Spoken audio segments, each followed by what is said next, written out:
आदाब, नमस्कार, अस्सलाम वालेकुम नाज़रीन। पल पल न्यूज के न्यूज रूम से मैं हूं आपके साथ नदीम अख्तर। प्रचंड बहुमत की जीत का जश्न जो है वो मीडिया और भारतीय जनता पार्टी मनाता हुआ दिखाई दे रहा है और यकीन मानिए प्रचंड बहुमत की जीत का जश्न उन्हें मनाना भी चाहिए। पर प्रचंड बहुमत की जीत के पीछे जो खेल छुपाने की कोशिश की जा रही है, उसके काले कारनामों की काली करतूत जो है वो इंटरनेशनल मीडिया में छप गई है। जहां भारतीय जनता पार्टी की गुजरात में जीत को लेकर के इंटरनेशनल मीडिया ने भारतीय जनता पार्टी की केंद्र की मोदी सरकार की जम करके धज्जियां उड़ाई हैं और उस जीत के पीछे के खेल को दुनिया के सामने रख दिया है, जिसे देश का गोदी मीडिया छुपाने की कोशिश कर रहा है और आईना देश की गोदी मीडिया को दिखाने का काम किया है। कैसे खाड़ी देशों में, कैसे पश्चिमी देशों में तमाम तस्वीरें गुजरात में बीजेपी की जीत को लेकर के छपी हैं, एक बार इस पूरी रिपोर्ट पर नजर डालते हैं। गुजरात में बीजेपी की रिकॉर्ड तोड़ जीत और हिमाचल प्रदेश में कांग्रेस की जीत की खबरों से भारत में छपने वाले आज के अखबार पटे दिखे। यहां तक कि अंतर्राष्ट्रीय मीडिया में भी चुनाव की खबरों का जिक्र देखा गया। वॉशिंगटन पोस्ट ने खबर छापी है कि पीएम मोदी की पार्टी ने एक राज्य में जीत हासिल की तो एक में हार गई है। वेबसाइट लिखता है कि मोदी की हिंदू राष्ट्रवादी पार्टी ने मोदी के गृह राज्य गुजरात में 27 साल के अपने नियंत्रण को एक बार फिर कायम किया है, लेकिन उत्तरी राज्य पे हिमाचल और दिल्ली शहर में सत्ता से बाहर हो गई है। 1965 से गुजरात में बीजेपी ने किसी चुनाव में शिकस्त नहीं देखी है और प्रधानमंत्री बनने से पहले 13 साल तक मोदी यहां के मुख्यमंत्री थे। वेबसाइट ने लिखा है कि अगर पार्टी को गुजरात के साथ साथ हिमाचल प्रदेश में भी जीत मिलती तो इससे मोदी और बीजेपी की स्थिति और मजबूत होती और पार्टी को अधिक जोश से हिंदुत्व के एजेंडे के साथ 2024 के आम चुनावों में उतारने में मदद मिलती। वेबसाइट लिखता है कि प्रदेश में बढ़ती महंगाई, बेरोजगारी और धार्मिक ध्रुवीकरण के बावजूद मोदी की पार्टी राज्य में लोकप्रिय है। वेबसाइट ने एक कांग्रेस नेता के हवाले से गुजरात में मिली हार को बड़ा झटका लिखा है। साथ ही लिखा है कि इस साल अक्टूबर में मल्लिकार्जुन खड़गे को गैर गांधी पार्टी प्रमुख चुनने के बाद सोनिया गांधी, राहुल गांधी और प्रियंका गांधी जैसे पार्टी के बड़े चेहरों ने चुनावी अभियान में सक्रिय भागीदारी नहीं दिखाई थी। इसी के साथ साथ वेबसाइट ने 2002 में हुए गुजरात दंगों का जिक्र किया और लिखा कि मोदी के आलोचकों ने उन पर खून खराबे से मुंह मोड़ने का आरोप लगाया। वेबसाइट लिखता है कि मोदी ने इन आरोपों से इनकार किया था और सुप्रीम कोर्ट ने उनके खिलाफ कोई सबूत नहीं मिला था, जो कि वॉशिंगटन पोस्ट ने खुल करके लिखा। इसी पर अल जजीरा ने लिखा है कि 2024 के आम चुनावों से पहले गुजरात में बीजेपी ने भारी जीत दर्ज की है, लेकिन वहीं हिमाचल प्रदेश में मुख्य विपक्षी पार्टी के हाथों उसे हार मिली है। वेबसाइट लिखता है कि साल 2002 में हुए गुजरात दंगे आजादी के बाद हुए सबसे बुरे सांप्रदायिक दंगे थे। इनमें करीब 2000 लोगों की मौत हुई, जिनमें से अधिकांश मुसलमान थे।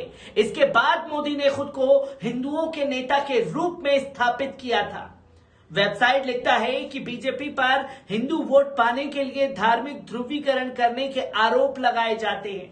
2002 में हुए सामूहिक बलात्कार के मामले में हिंदू दोषियों को रिहा करने की भी चर्चा वेबसाइट ने की है।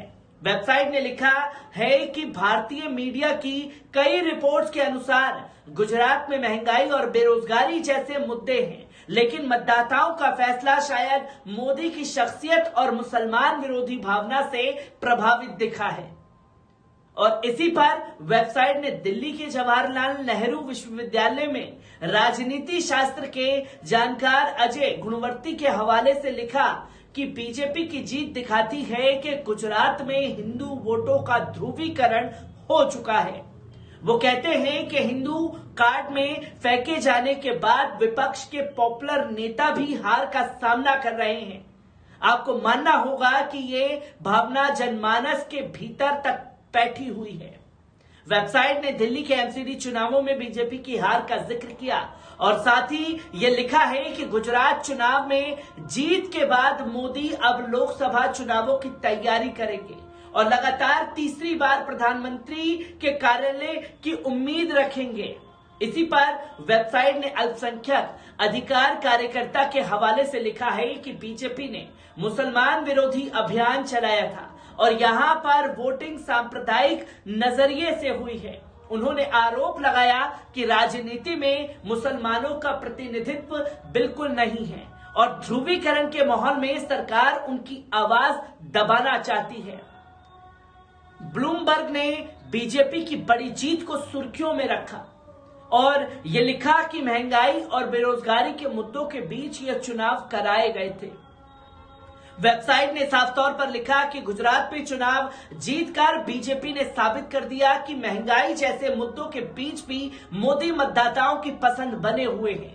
मोदी अपनी पार्टी के स्टार प्रचारक रहे हैं और उन्होंने गुजरात में दर्जनों रैलियां की हैं। वेबसाइट ने अशोका यूनिवर्सिटी के प्रोफेसर राहुल वर्मा के हवाले से लिखा है कि जमीनी स्तर पर सत्ताधारी बीजेपी की बड़ी मौजूदगी रही, जिनका मुकाबला कोई और पार्टी नहीं कर सकती। गुजरात में वो एक मजबूत ताकत है जिसके बल पर उसने कमजोर और बटे हुए विपक्ष को प्रदेश में उसकी सत्ता खत्म करने से रोक दिया। वेबसाइट लिखता है कि हिमाचल में कहानी अलग रही है, जहां कांग्रेस ने बहुमत हासिल कर लिया है। हालांकि वेबसाइट ने एक जानकार के हवाले से यह भी लिखा कि यहां मिली हार बीजेपी के लिए बड़ा झटका नहीं है, क्योंकि उनका वोट शेयर अभी भी अधिक नहीं बिगड़ा है।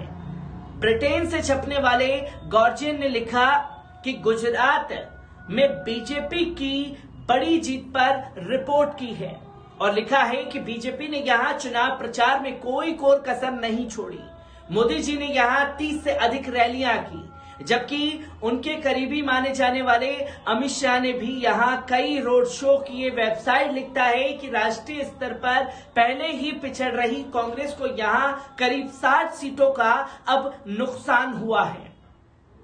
वहीं दिल्ली और पंजाब में सत्ता पर काबिज आम आदमी पार्टी ने अपनी मौजूदगी बनाने के लिए एड़ी चोटी का जोर लगाया, लेकिन यहां 5 सीटें ही वो जीत पाई। वहीं वेबसाइट लिखता है कि हिमाचल प्रदेश में बीते 3 दशक से कोई एक पार्टी लगातार सत्ता पर काबिज नहीं रही है और इस बार बीजेपी को यहां हार का सामना करना पड़ा, जबकि कांग्रेस के लिए जीत उम्मीद की किरण के रूप में सामने आई है। वेबसाइट ने सेंटर फॉर पॉलिसी रिसर्च में फेलो राहुल वर्मा के हवाले से लिखा है कि महंगाई, बेरोजगारी और कोविड महामारी से निपटने में सरकार की नाकामी का यहां बीजेपी की छवि पर अधिक असर पड़ता नहीं दिखा।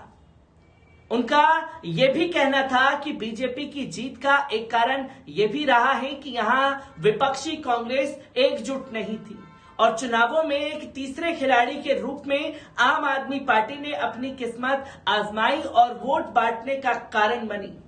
तो इसी पर अरब न्यूज ने भी गुजरात में बीजेपी की जीत पर रिपोर्ट छापी और लिखा कि 2024 में होने वाले आम चुनावों से पहले यह बड़ी जीत बीजेपी का हौसला बढ़ाएगी।